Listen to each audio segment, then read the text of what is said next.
ఒక భాష ఎలా వ్రాయబడినది, ఎలా బోధిస్తున్నాం, ఎలా బోధించాలని చాలా స్పష్టంగా వివరిస్తాను వినండి. ఐ యామ్ టేకెన్ అంటే నేను తీసుకోబడదును అని చెప్తున్నాం. ఐ యామ్ గివెన్ అంటే నాకు ఇవ్వబడినది అని చెప్తున్నాం.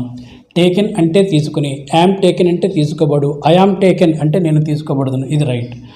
గివెన్ అంటే ఇచ్చి, యామ్ గివెన్ అంటే ఇవ్వబడు, ఐ యామ్ గివెన్ అంటే నేను ఇవ్వబడుదును అని చెప్పాలి. అంటే ఇది రైట్, ఇది తప్పు. నాకు ఇవ్వబడిందని చెప్పకూడదు. ఎలా చెప్పాలి? It has been given to me అని చెప్పి నాకు ఇవ్వబడిందని చెప్పాలి. అలాగే నేను ఇవ్వబడుదని మీనింగ్ఫుల్గా లేదు కాబట్టి దానికి నాకు అనేటువంటిది వ్రాసి అప్పుడు నాకు ఇవ్వబడుదని చెప్పాలి. దీని ఇంగ్లీష్ ఎట్లా చెప్తాం? It is given to me అని చెప్తాం. ఐ యామ్ హెల్ప్డ్ నేను సహాయం చేయబడుదును, ఐ విల్ బి హెల్ప్డ్ నేను సహాయం చేయబడతాను. ఇది నియర్ ఫ్యూచర్, ఇది future. It is helped to me ఇది నాకు సహాయం చేయబడుదును, it will be helped to me ఇది నాకు సహాయం చేయబడుతుంది. చాలా స్పష్టంగా చాలా క్లియర్గా చెప్పాలి. Okay, so I am given అంటే నాకు ఇవ్వబడినది అని చెప్పకూడదు. It is very clear.